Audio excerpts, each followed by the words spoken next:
Roz, it's hard enough for people to think about addressing their intimacy issues with the people they love in their life, much less talking to their physician about it. What suggestions do you have for folks to tackle that?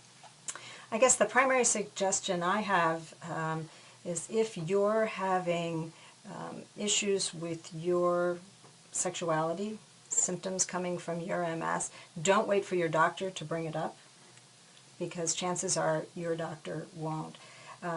It was a neurologist who gave a presentation about sex to a large MS audience not too long ago, and at the end of his talk, one of the people in the audience asked him how often he talked to his patients about sex, and he said, I'm ready to answer anybody's questions at any time. I'm perfectly comfortable with all this. And so she asked a follow-up question and said, well, how often have you been asked? And he said, never.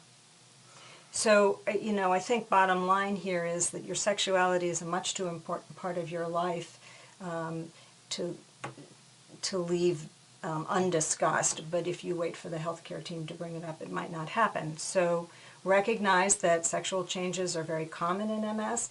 If you're experiencing changes that you think might be related to your MS and you're concerned about them, be sure to ask your physician or nurse. They actually have a lot of information about it. They just may not bring it up unless you do.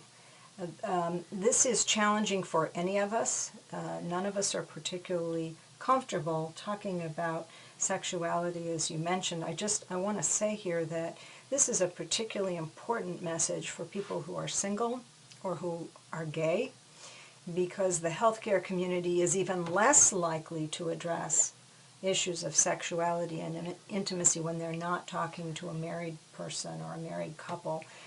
So hard as it may be, I think the responsibility really falls on you to make sure that your healthcare team is hearing your needs.